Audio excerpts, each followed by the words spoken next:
उसने कहा था स्टैंड स्टिल, उसने कहा था खड़ के परमेश्वर के कामों को देख। यहोवा तुम्हारे लिए लड़ेगा और वो तुम्हारे आगे आगे जाएगा। वो तुम्हारे लिए लड़ेगा, तुम्हें लड़ने की जरूरत नहीं होगी।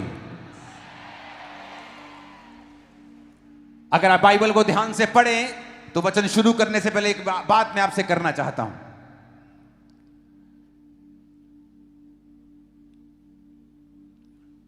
भजन संहिता 110 उसकी 1 आयत में लिखा है, मेरे प्रभु से यहोवा की वाणी यह है, तू मेरे दाहिने बैठ जब तक तेरे शत्रुओं को मैं तेरे चरणों की चौकी ना कर दूं। लूका 22:69 में लिखा है, अब से मनुष्य के पुत्र को सर्वशक्तिमान की और दाहिनी ओर वो बैठा रहेगा। प्रभु यीशु मसीह उनसे बातें करने के बाद स्वर्ग पर उठा लिया गया, मरकुस 16 उसकी 19 आयत, और परमेश्वर की दाहिनी ओर बैठ गया। पहला पत्रस 3 उसकी 22 में लिखा है, वो स्वर्ग पर जाकर परमेश्वर की दाहिनी ओर बैठ गया। आप जब भी यीशु मसीह को देखेंगे, आप देखेंगे वचन में हमेशा वचन ने यह कहा है कि यीशु मसीह परमेश्वर की दाहिनी ओर बैठा है। अलग अलग जगह पे पुराने नियम में दाऊद ने कहा, नए नियम में पतरस ने कहा, यीशु मसीह ने खुद कहा कि वो परमेश्वर की दाहिनी ओर बैठा है।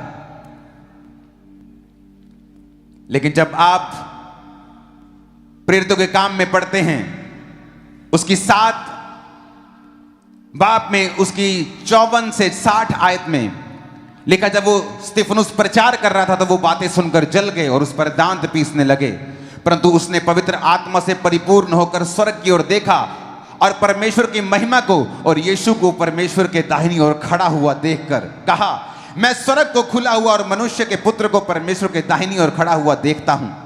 तब उन्होंने बड़े शब्द से चिल्लाकर कान बंद कर लिए और एक साथ उस पर झपटे। यहां पर वचन कहता है कि परमेश्वर को, यीशु मसीह को स्तिफनुस के द्वारा परमेश्वर के दाहिनी ओर खड़ा हुआ देखा गया, जो कि वचन कहता है कि वो बैठा हुआ था। हर जगह उसको बैठा हुआ दिखाया गया बाइबल में। लेकिन जब स्तिफनुस को पत्थरवाह किया जा रहा था और वो शहीदी प्राप्त करने को था, तो वचन कहता है कि वो परमेश्वर की दाहिनी ओर जब उसने देखा तो यीशु मसीह को खड़ा हुआ देखा। क्योंकि वचन ये भी कहता है कि यीशु मसीह मेरा और आपका वकील भी है, वो हमारा लॉयर भी है। जब वो आपकी लाइफ पर किसी मुसीबत को देखता है तो आपके केस को डिफेंड करने के लिए वो खड़ा होता है। आज मैं आपकी लाइफ के लिए यीशु मसीह को खड़ा हुआ देख रहा हूं और वो आपकी लाइफ का हर एक केस खड़ा हुआ मैं हल करता हुआ देख रहा हूं, उसको यीशु मसीह के सामर्थ्य नाम में।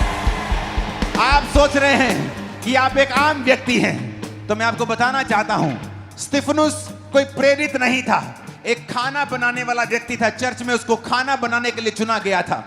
पवित्र आत्मा से परिपूर्ण हुआ और उसने प्रचार किया। और बाइबल कहती जब उसको पत्थरवाह किया जा रहा था तो उसने कहा, परमेश्वर मेरी आत्मा को ग्रहण कर। हो सकता वो पौलुस की तरह कहता कि मैं मरने के लिए अभी तैयार नहीं हूं, मुझे प्रचार करना है, तो वो ना मरता। लेकिन उसने कहा, परमेश्वर मैं आने के लिए तैयार हूं। उसने परमेश्वर को दाहिनी ओर खड़े हुए देखा। तो मैं आपको बताना चाहता हूं, वो आपका वकील आपके लिए खड़ा रहता है हर वक्त। जब कोर्ट में जज और दूसरे पक्ष आपके खिलाफ मुकदमा करता है तो जज बैठा रहता है और आपका वकील जज के सामने खड़ा रहता है। मैं जीसस को आपके लिए खड़ा हुआ देख रहा हूं और आपकी लाइफ का हर वो मसला जो शर्मिंदगी को दे रहा है आपको, यीशु मसीह उस शर्मिंदगी को ना। बाइबल में लिखा है परमेश्वर के घर में किसी का पक्षपात नहीं है। जब परमेश्वर ने स्तिफनुस के दिल को खुला हुआ देखा और स्तिफनुस को अपने नाम के लिए सताया हुआ देखा तो वो खड़ा हो गया। जब लोग आपको परमेश्वर के नाम के लिए सताएंगे तो याद रखना, जीसस आपके लिए बैठा नहीं है, वो खड़ा हुआ है आप लोगों के लिए स्पेशली। और आपकी लाइफ में वो बड़ा काम करने जा रहा है। मैं आपको फिर से प्रोफेसी कर रहा हूं, आप उस वकील को जो इस दुनिया का सबसे महंगा और सबसे कीमती लेकिन आपके लिए फ्री वकील है। सुप्रीम कोर्ट के किसी वकील को अच्छे को मिलना हो तो पहले दूसरे वकीलों को करना पड़ता है उनसे मिलने के लिए। 25-50 लाख रुपए एक हेयरिंग का खर्चा देना पड़ता है। वकीलों की वैल्यू समझ आ जाती है लोगों को सुप्रीम कोर्ट जाके। इमेजिन करो, जीसस क्राइस्ट किस लेवल को मालूम था कि स्तिफनुस मेरे पास आने के लिए तैयार है और वो रेडी था खड़ा होकर उसका वेलकम करने के लिए। मैं आपको बता रहा हूं, आप में से बहुत से लोग हैं जो रूहों को बचाएंगे, आप में से बहुत से लोग हैं जो समाचार का प्रचार करेंगे, और जब आप हेवन जाएंगे, हेवन आपका वेलकम कर रहा होगा। जीसस स्टैंडिंग ओवेशन, स्वर्ग में खड़े होकर आपका स्वागत करेंगे, जो उसके नाम के लिए दुख उठा रहे हैं, जो रूहों को बचा रहे हैं, जो परमेश्वर के कामों को कर रहे हैं, जो सताव को सह रहे हैं, जो वफादार रहे हैं दुखों में भी।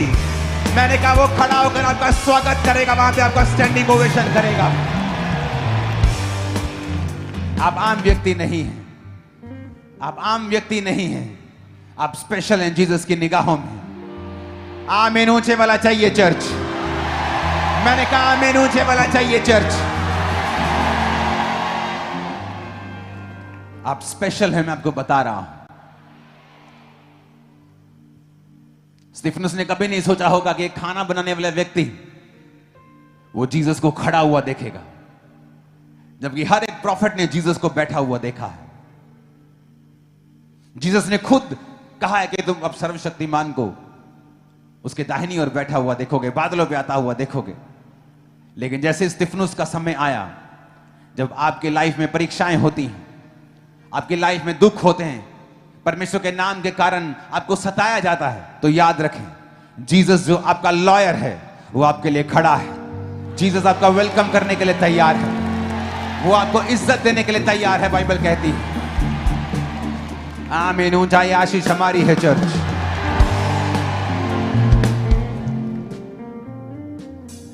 यीशु मसीह ने जो लाइफ हमारे लिए सोची है, जो इमेजिनेशन वो हमारे लिए करता है, आप अपने बच्चों के लिए इमेजिन करते हैं। जब वो छोटे होते आप इमेजिन करते हैं ये बड़ा होकर पास्टर बनेगा, ये बड़ा होकर डॉक्टर बनेगा, जो भी आप इमेजिन करते हैं अपने बच्चों के लिए। मैं जब ये बड़ा होगा मैं इसे एक अच्छा व्यक्ति, अच्छी औरत के रूप में देखना चाहता हूं। अब इमेजिन करते हैं अपने बच्चों के लिए। वचन कहता है जो इमेजिनेशन परमेश्वर तुम्हारे लिए करता है, जो कल्पनाएं परमेश्वर तुम्हारे लिए करता है, वो तुम्हारी लाभ के लिए है, हानि के लिए नहीं। जो परमेश्वर तुम्हारे लिए सोचता है कि मैं अपने बच्चे को आने वाले 10 सालों में यहां देखना चाहता हूं, आने वाले 15 सालों में यहां देखना चाहता हूं, फ्यूचर में मैं इसको यहां देखना चाहता हूं। बाइबल कहती है वो कल्पनाएं, वो योजनाएं जो यहोवा तुम्हारे विषय में करता है, वो तुम्हारी लाभ के लिए, हानि के लिए नहीं। आपको लगता है कि क्या परमेश्वर आपको जानता है? आप एक गरीब फैमिली से हैं, आप बहुत ही दुखी हैं, लेकिन बाइबल कहती है वो स्तिफनुस को जानता ही नहीं था, बल्कि उसके लिए खड़ा था। सर्वशक्तिमान परमेश्वर खुद अपनी सीट पर खड़ा था, बैठा नहीं था। वो बैठकर नहीं देख रहा था, वो खड़ा होकर देख रहा था। एक व्यक्ति के लिए आज जब वैज्ञानिक स्टडी करते हैं और दुनिया को खोज रहे हैं और यूनिवर्स को खोज रहे हैं, तो क्या पा रहे हैं कि यूनिवर्स इतना बड़ा है, मल्टी यूनिवर्स, आगे के आगे इतना बड़ा है कि धरती एक मिट्टी के कण के भी बराबर नहीं है पूरे यूनिवर्स के मुकाबले में। जिसने इतनी बड़ी दुनिया बनाई है, वो एक व्यक्ति के लिए अपनी सीट पे, अपने सिंहासन पे बैठा नहीं रहा, वो खड़ा रहा। वो बार बार आपको साबित करता है कि वो आपसे प्रेम करता है। उसने आपके लिए जान दी, उसको जान देने की जरूरत नहीं थी। वो शैतान को पनिश कर सकता था, लेकिन बाइबल कहती वो तुम्हारे लिए ही पृथ्वी पर आया, कि तुम ना कहो कि परमेश्वर ने इंसान बनाकर बुरा किया। परमेश्वर क्या जाने इंसान की मुसीबतें, वो खुद इंसान बना। मनुष्य के बीज से नहीं जन्मा, कुंवारी के बीज से जन्मा, क्योंकि वो पवित्र परमेश्वर है।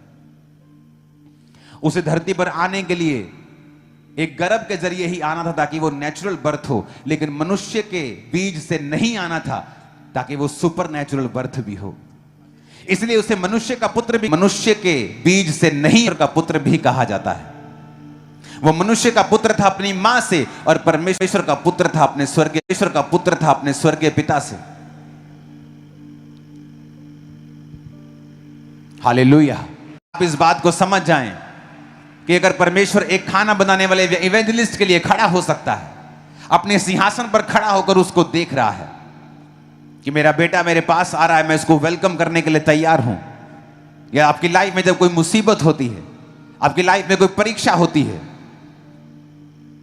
जीसस को सब मालूम होता है, और वो देखता है, और वो खड़ा होकर देखता है। कई बार वो परमेश्वर आपसे इतना प्यार करता है।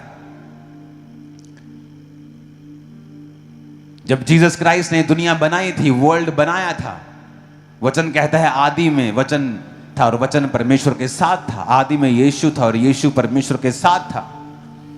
इब्रानी भाषा की बाइबल भी यही कहती है कि गॉड्स यानी एक जन से ज्यादा वहां थे। परमेश्वर, यीशु मसीह, पवित्र आत्मा। तो परमेश्वर ने कहा उजाला हो जाए, तो लिखा वचन के बिना कुछ भी उत्पत्ति नहीं हुआ। तो वचन ने यानी जीसस क्राइस्ट के बिना कुछ भी उत्पत्ति नहीं की गई, क्योंकि परमेश्वर को मालूम था कि यही प्रभु, यही जीसस जो मेरी जुबान है, जो मेरा मेरा मेरा वचन है। आदमी की बोलते ना एक ही जुबान होती, तो परमेश्वर की एक ही जुबान है जिसका नाम जीसस है, कि इस जुबान को मैं धरती पर देहधारी होकर भेजूंगा और ये मनुष्यों के लिए मारा जाएगा। तो इसीलिए उसने पहले से ही इंतजाम कर दिया था कि मैं वचन, मैं जुबान, मैं वचन धरती पर जाऊंगा और लोगों के लिए मारा जाऊंगा। और उसने मनुष्य का अवतार लेकर वो आया, मारा गया। वही परीक्षाएं सही जो आपने सही। वो भूखा रहा 40 दिन 40 रात, उसने भूख को सहा। रोगी रहा, बाइबल कहती है कि जब क्रूस पर उसको लटकाया गया तो लिखा रोग से उसकी जान पहचान थी। बाइबल कहती है उसने सब परीक्षाओं को एक आम आदमी की तरह अपने जीवन पे लिया, लेकिन कभी भी पाप में नहीं गिरा। और उसने शैतान के ऊपर फतह पाई, जीवित स्वर्ग पर गया, पवित्र आत्मा को भेजा, और वही पवित्र आत्मा आज मेरे और आपके बीच में रह के काम कर रहा है, प्रचार कर रहा है, हील कर रहा है, डिलीवर कर रहा है, छुटकारा दे रहा है। कौन दे रहा है छुटकारा? मैं दे रहा हूं। कोई इंसान किसी को छुटकारा नहीं दे सकता अगर पवित्र आत्मा हमारे बीच में ना हो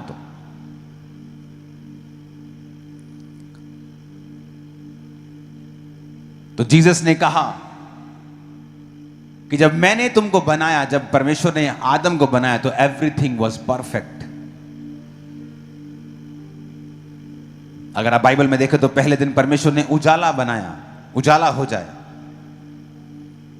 तो बाइबल कहती है उजाला हो गया। परमेश्वर ने उजाले को अंधेरे से अलग किया और पहला दिन हो गया।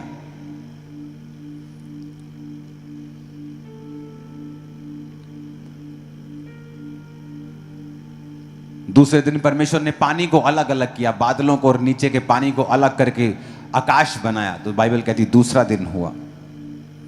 पेड़ पौधे बनाए, तीसरा दिन हुआ। ज्योतियां बनाई, मछलियां बनाई, इंसान को बनाया, और अंत में सातवें दिन रेस्ट की। और हर वचन के पीछे लिखा है, और जब परमेश्वर ने देखा कि अच्छा है, जब परमेश्वर ने सूखी भूमि को कहा कि ज्ञान के वृक्ष को तुम मत खाना, क्योंकि तुम्हें बुरे का ज्ञान लेने की जरूरत नहीं है।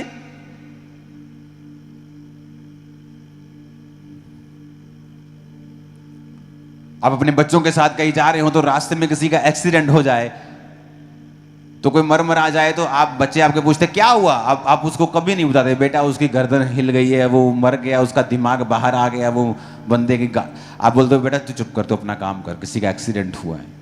कि तूने बुरे से क्या लेना है, तूने बैड न्यूज से क्या लेना, तू अच्छी अच्छी बातों पे ध्यान दे, जहां हम घूमने जा रहे तो उस पर ध्यान दे, अपनी पढ़ाई पे ध्यान दे। तो यही परमेश्वर का मकसद था। परमेश्वर कहता था कि आदम तू गुड पे ध्यान दे, बुरे पे ध्यान क्यों देना है?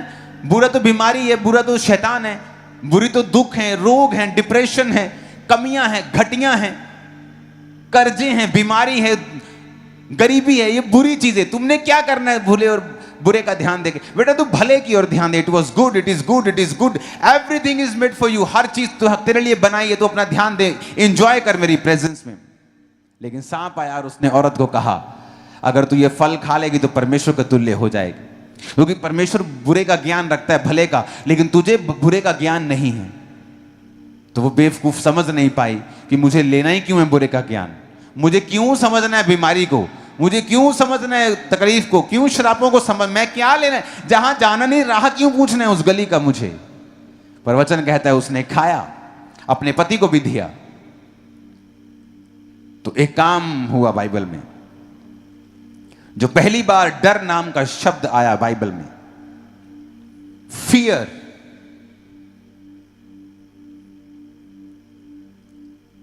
पहले बाइबल में कहीं फियर नहीं था, कोई डर नहीं था, क्योंकि हर चीज अच्छी थी जो परमेश्वर ने बनाई थी। लेकिन जैसे ही वो गिरता है तो फियर आता है। अफ्रेड हो गया वो।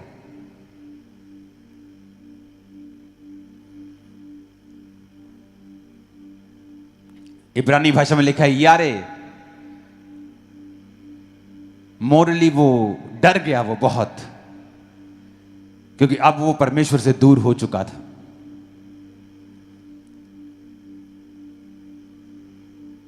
फिर डर आया, वो डरने लगा परमेश्वर से, जहां नहीं डरना चाहिए था अब उसे डर लगने लगा, क्योंकि शैतान अब उसके जीवन में एंटर कर चुका था।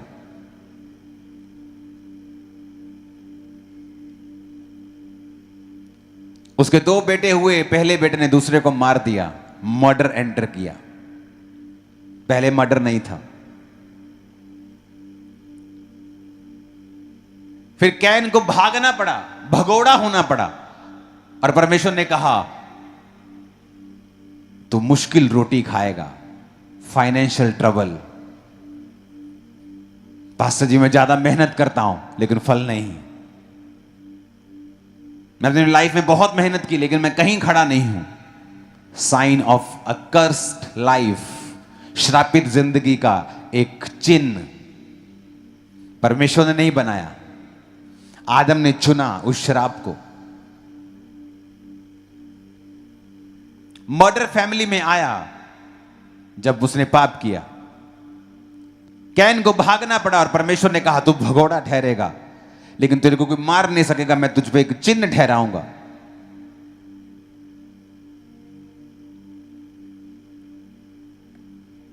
परमेश्वर ने फिर आदम को और बेटे और बेटियां दिए, लेकिन वो पाप जो ब्लड में आ चुका था वो कभी गया नहीं। इंसान बीमारियों को उसके बाद उसने देखा। 969 साल इस दुनिया में सबसे ज्यादा एक आदमी जिया है, तो वो 969 साल जिया है। 900 साल आदमी जीते थे, 950 साल जिया। 930 साल आदम, 950 साल, 950 साल, 962 साल ऐसे लोग जीते थे।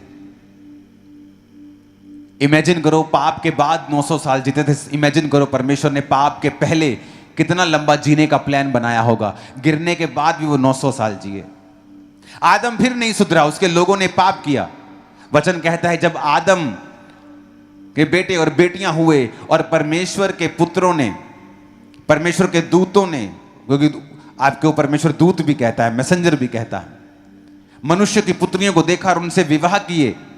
यानी जो कैन का वंशज था, जो अपवित्र वंशज था, उसने पवित्र वंशज को देखा और पवित्र वंशज ने अपवित्र वंशज के साथ विवाह किया। और कैन के बच्चे परमेश्वर के वचन पे नहीं चलते थे, क्योंकि वो भगोड़ा था और परमेश्वर के वचन से हमेशा से दूर रहा, क्योंकि उसकी भेंट को परमेश्वर कबूल नहीं करता था, क्योंकि उसके जीवन में पाप था। और जब देखा परमेश्वर ने कि पापी जाति पवित्र लोगों से शादी कर रही है और पवित्र लोग उसको एक्सेप्ट कर रहे हैं, तो परमेश्वर ने क्या कहा कि अब मेरा आत्मा इंसान से सदा लोभ विवाद ना करेगा, अब मनुष्य की आयु 120 साल की होगी। जब जब इंसान ने पाप किया परमेश्वर ने उसको घटाया। पहले वो पता नहीं कितने साल जीने के लिए बनाया गया था, परमेश्वर ने 900 साल कर दी उम्र, 1000 साल से थोड़ा कम कर दिया। फिर उसने फिर पाप किया, परमेश्वर ने 120 पे कर दिया। आज इंसान 120 साल भी नहीं जी रहा है। दिखाओ मेरे को कहां 120 साल जी रहा है। 1% लोग भी 120 तक नहीं पहुंचते हैं। क्यों? क्योंकि पाप और बड़ा है। पहले ऐसा नहीं था, लेकिन बाइबल एक बात कहती है, जब आप जीसस को अपना उद्धारकर्ता ग्रहण करते हैं, जब आप यीशु मसीह को अपना उद्धारकर्ता ग्रहण करते हैं, स्पिरिचुअली आप उसी प्लेस पर चले जाते हैं जहां आदम था पाप से पहले, उससे भी बेटर प्लेस के ऊपर। आप उसी जगह पे चले जाते हैं जहां आदम था पाप में गिरने से पहले। मूसा वहां नहीं जा सकता था, उस जगह के ऊपर, उस स्थान के ऊपर।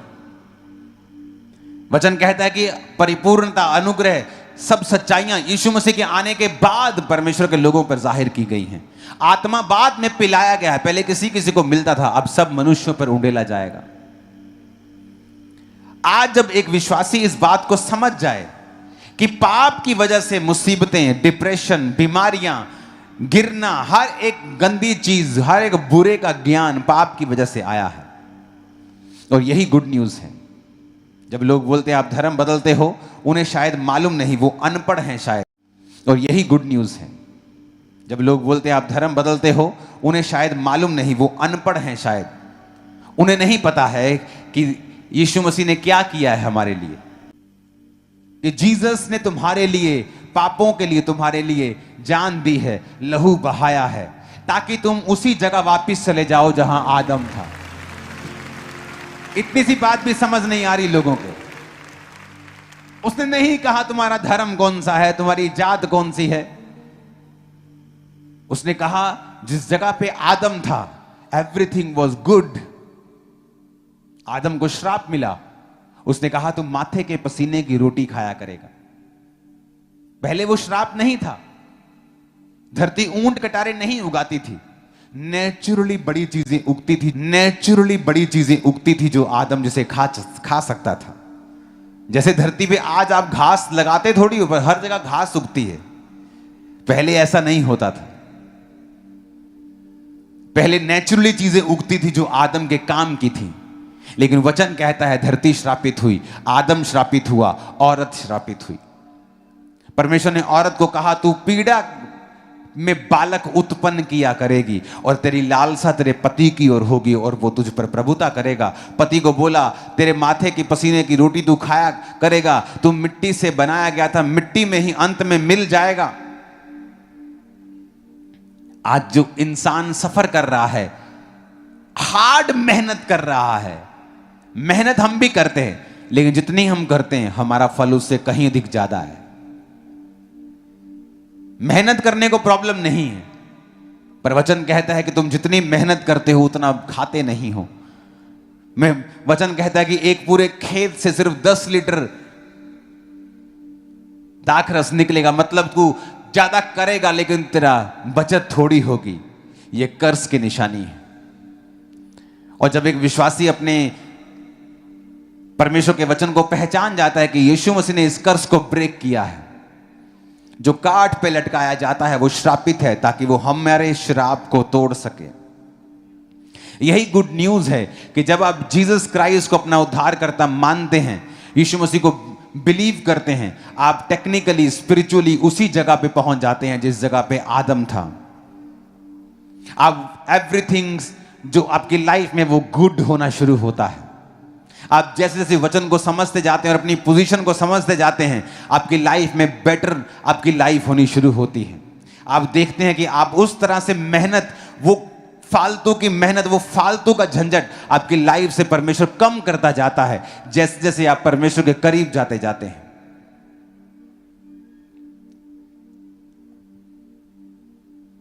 मैंने देखा है इंसान को मेहनत करके कमाते हुए, सफर करते हुए, और मैंने मसीही लोगों को भी देखा है मेहनत करते हुए, लेकिन जो इनकी मेहनत है वो ज्यादा फल दे रही है। वो माथे के पसीने के बिना है, टेंशन के बिना है। आपकी लाइफ में एक बात को आप हमेशा याद रखना, सब कुछ अच्छा चल रहा था आदम की लाइफ में, पर इंसान को पंगे लेने की आदत है। एवरीथिंग वाज सो परफेक्ट कि परमेश्वर ने अब सबको खत्म कर दिया, नूह रह गया अकेला। अब इंसान को पंगे लेने की आदत है। वचन कहता है नूह किसानी करने लगा। उत्पत्ति 9 उसके 20 से 29 आप घर जाके पढ़ेंगे। नूह किसानी करने लगा, लिखा उसने दाख की बारी लगाई और दाख पी के, शराब पी के नंगा लेट गया। उसके एक लड़के ने उसको देखा और टकटकी लगा के देखा, और दूसरे लड़कों ने उसे देखा नहीं बल्कि पीछे से आके उसको ढांप दिया। जिसने देखा वो श्रापित हुआ। और अंत में परमेश्वर ने जो अब्राहम से कहा था मैं कनान देश तुझको दूंगा, वो वही कनानी थे जो उस बेटे के कनान के वंश से, अगर आप बाइबल ध्यान से पढ़े तो। एक छोटे से पाप ने आदम के जीवन में बड़ा काम किया और परमेश्वर से दूर कर दिया, और यही पाप अब नूह के बच्चे के लाइफ में किया और उसने अपने पूरे वंश को श्रापित कर दिया। पाप बहुत चीजें करता है जो आपकी लाइफ में होती हैं।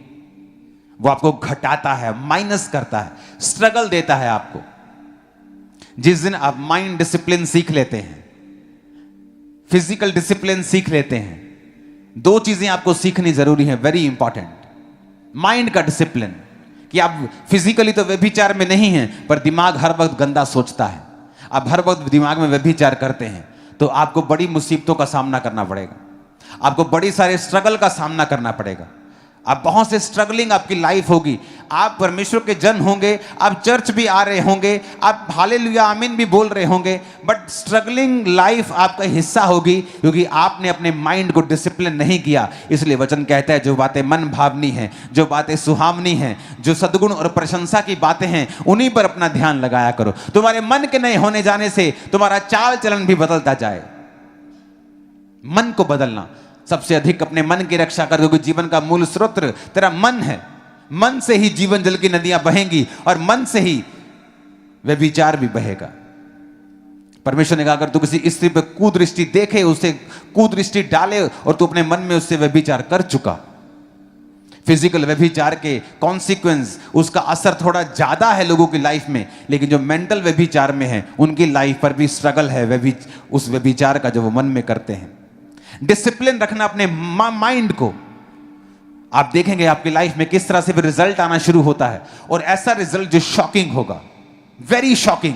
आप हैरान हो जाएंगे कि मैं इसके काबिल नहीं हूं, मैं ये चीज नहीं ले सकता था, मैं ये काम नहीं कर सकता, लेकिन परमेश्वर ने किया है। वेरी शॉकिंग रिजल्ट, आप हैरान हो जाएंगे, आपको मालूम होगा कि ये काम परमेश्वर ने किया है। वो तो कहता है मेरा भय मान, मेरी आज्ञाओं पे चल, तो तू मनुष्य और परमेश्वर दोनों का अनुग्रह पाएगा। मनुष्य भी आप पर अनुग्रह करेंगे और परमेश्वर भी आप पर अनुग्रह करेगा। कृपा और सच्चाई तुझसे अलग ना हो, अपने गले का उनको हार बना, हृदय में पट्टियों पे लिख, हृदय मन पे लिख, वचन को हृदय पे लिख और उस पर मनन कर, उसको सोच। सिर्फ व्यभिचार शरीर का नहीं होता, मन में भी कुछ लोग व्यभिचार में। मैंने देखा है बहुत से लोगों को, बहुत से यूथ को जिनके साथ मैंने सेवकाई को शुरू किया था, परमेश्वर में आया था, कुछ तो शारीरिक रूप से व्यभिचारी थे, लेकिन कुछ शारीरिक रूप से व्यभिचारी नहीं थे और मन से व्यभिचारी थे। और उन्होंने स्ट्रगल किया अपनी लाइफ में, और मेरे को तब आंसर नहीं मालूम थे कि अगर ये व्यभिचार में है और ये स्ट्रगल कर रहा है तो ये क्यों स्ट्रगल कर रहा है, ये तो व्यभिचार में नहीं है। पर आप मन से व्यभिचार करेंगे सारा दिन तो is equal to, not fully equal, लेकिन वो तकरीबन वहीं पहुंच जाएगा जो आप शारीरिक व्यभिचार में। क्योंकि बाइबल कहती है जैसा आप मन में सोचते हैं आप वैसे बन जाते हैं। अगर आपका माइंड डिसिप्लिन में है, आपने माइंड को डिसिप्लिन किया हुआ है, आप क्या सोचेंगे आप डिसाइड करेंगे। आज किस चीज पे मन लगाएंगे आप डिसाइड करेंगे। आज आप क्यों डिसाइड नहीं कर पा रहे हैं, आज क्यों आप डिसिप्लिन नहीं कर पा रहे हैं। जीसस ने जो आपके लिए पोजीशन तय की है आदम की, आप क्यों उसका फायदा नहीं ले पा रहे हैं? बिकॉज आप परमेश्वर की प्रेजेंस में बैठते नहीं हैं। जिस दिन आप रोज कभी ये नोटिस करके देखना, जब भी आप प्रार्थना करने के लिए बैठो, 2.5-3 घंटे लगातार बैठो परमेश्वर की प्रेजेंस में, कभी नोटिस करके देखो।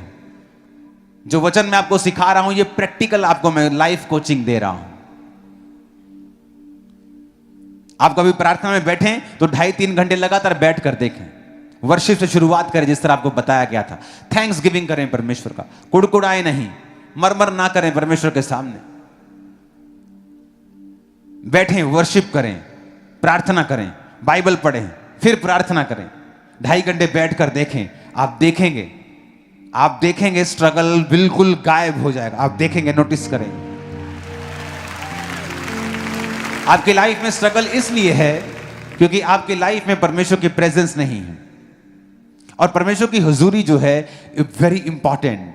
आदम की लाइफ में परमेश्वर की प्रेजेंस थी, वो काम करता था, लेकिन बाद वाला नहीं जो परमेश्वर ने कहा, तो माथे के पसीने की रोटी खाया करेगा। हालेलुया।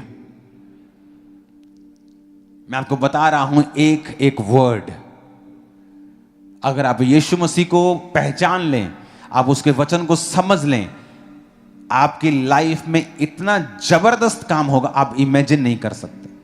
आपको वचन की नॉलेज होनी चाहिए। 2015 में जब मेरी वाइफ प्रेग्नेंट थी सोफिया से, तो हम जब डॉक्टर के पास गए डिलीवरी टाइम, तो उसने कहा अभी कुछ घंटे लगेंगे, आप इनको लेबर रूम में रखते हैं। तो डॉक्टर साहब का घर भी उसी हॉस्पिटल के ऊपर ही था। तो वो चली गई खाना वाना आप अपना फैमिली के साथ, सुबह का टाइम था नाश्ता करने के लिए।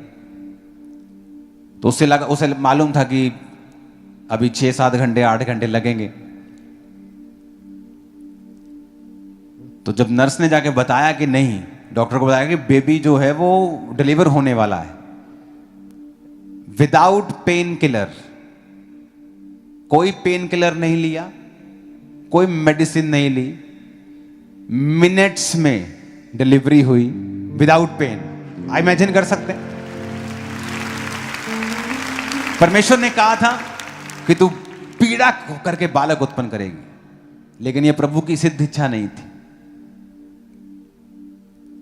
हमारे दोनों बेबी पेनलेस हुए और डॉक्टर हैरान है। और सुनो, ये नहीं कि बेबी छोटा है या छोटा था 2 किलो का था, एक बेबी 4 किलो से ज्यादा था, एक 3.5 किलो के करीब था, हेल्थी। जब बेबी होता था तो ऐसा लगता नहीं था कि अभी हूं, ऐसा लगता कि महीना डेढ़ महीने था बेबी। आंखें खोलियां पूरियां, ऐसे आंखें खुली पूरी, पूरा अलर्ट। मैं आपको एक चीज बता रहा हूं, एवरी डे जब मैं उस हॉस्पिटल में था तो उनको मालूम था कि ये परमेश्वर का दास है। तो मैं तब भी वहां डिलीवरी रूम का ओ प्रभु जी ओ कुछ नहीं कर रहा था। मैं ऊपर अपना एक कमरा ले लिया था मैंने प्रार्थना करने के लिए, और मैं रूम में प्रेयर कर रहा था। और जस्ट प्रेयर कर रहा था मैं। आपको आदत नहीं है कि परमेश्वर आपके लिए फाइट करे, आपको आदत है खुद फाइट करने की। आप परमेश्वर को आगे नहीं करते हो। और बातों से क्रिश्चियन लोग, बातों के तो धनी हैं हम लोग। ले यो यसू साडा, ले परमेश्वर साडा, मेरा डैडी बिशप रहा। हो सकता है परमेश्वर तुम्हें जानता भी ना हो। क्यों? क्योंकि तुम बातों से नहीं, तुम उसके साथ जो समय बिताते हो रोज, उससे जाने जाते हो। एवरी डे तुम परमेश्वर के साथ टाइम स्पेंड करोगे, एवरी डे, रोज। तुम क्या नोटिस करोगे कि परमेश्वर ने जो आदम के कर्ज थे उन्हें खत्म कर दिया। हार्ड मेहनत का कर्ज खत्म कर दिया है। आपकी लाइफ को वो इजी करेगा, फाइनेंस को इजी करेगा, शरीर को वो इजी करेगा, श्रापों को खत्म करेगा। आप देखोगे कि वो कर्ज आपकी लाइफ का हिस्सा नहीं है।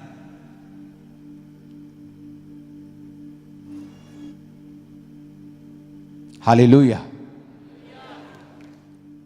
लेकिन वो एक्टिवेट होगा जब आप उसकी प्रेजेंस में रोज बैठेंगे।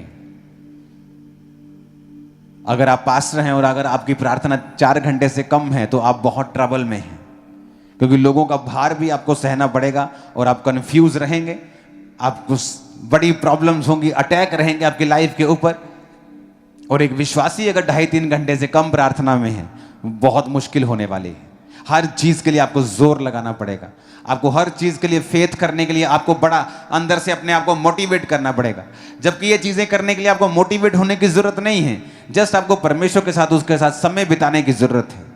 माइंड को डिसिप्लिन रख के चलना है, बॉडी को डिसिप्लिन करना है और परमेश्वर के साथ समय को बिताना है। आप देखेंगे किस तरह से प्रभु काम करता है। प्रैक्टिकली आप देखोगे वही सेम काम, सेम बिजनेस, सेम फैमिली किस तरह से परमेश्वर की जिंदगी में काम करना शुरू करता है। आप प्रभु के हाथ को देखोगे जो पहले नहीं था। आप वो काम देखोगे, वो फेवर देखोगे जो पहले नहीं थे। और परमेश्वर आपको बताएगा कि अब तो उसी पोजीशन पे आ गया जहां आदम था। कभी पंगे मत लो जब लाइफ में शांति हो। नूह की लाइफ में शांति थी, सारी दुनिया का मालिक था वो, सिर्फ वो और उसके बेटे और 3 बहुएं और पत्नी। पर फिर पंगा लिया। आदमी पंगा लेता है जब वो ब्लेस होता है, कई बार तब भी पंगा लेता है वो। जब सब कुछ सही चल रहा होता है व्यभिचार में पड़ जाता है। जब सब सही चल रहा होता है गलती कर बैठता है। और जब उसकी लाइफ में मुसीबत आती है वो सोचता है काश मैंने ये ना किया होता, काश मैंने परमेश्वर की बातों की ओर ध्यान दिया होता। वफादार रहना, माइंड को डिसिप्लिन में रखना, बॉडी को डिसिप्लिन में रखना।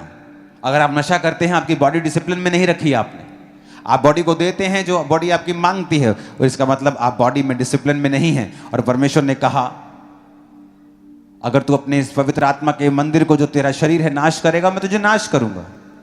फिर आप सोच नहीं सकते कि आपकी लाइफ की सारी चीजें कंट्रोल में रहें, आप जो कर रहे हैं वो कंट्रोल में रहे, जो आप चाहते हैं आपकी लाइफ में हो, क्योंकि आपने वो नहीं किया जो परमेश्वर चाहता है, तो आपकी लाइफ में वो नहीं होता जो आप चाहते हैं।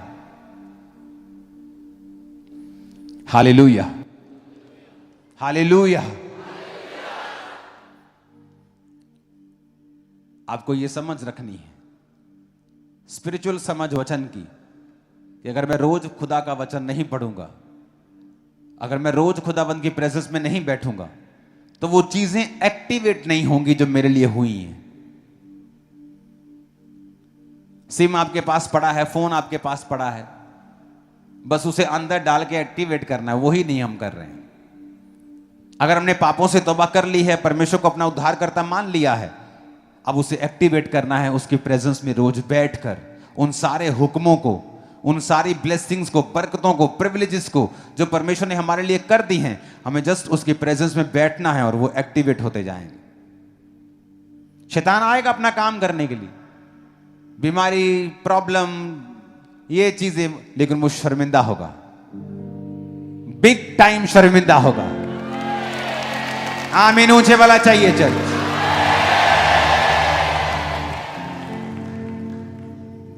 हालेलुया।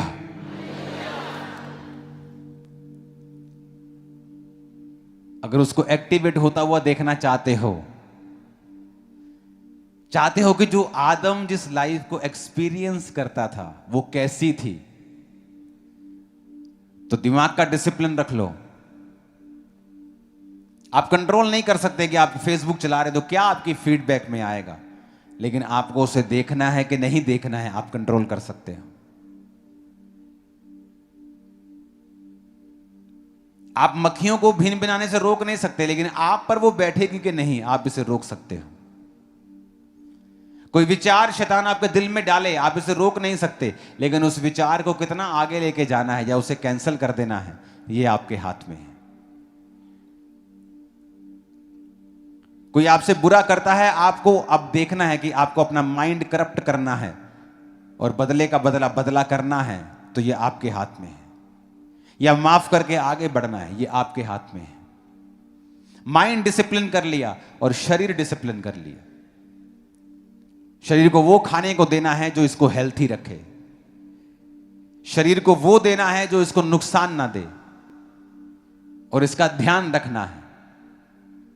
जब माइंड डिसिप्लिन हो गया, शरीर डिसिप्लिन हो गया, आप प्रभु की प्रेजेंस में रोज बैठना शुरू हो गए।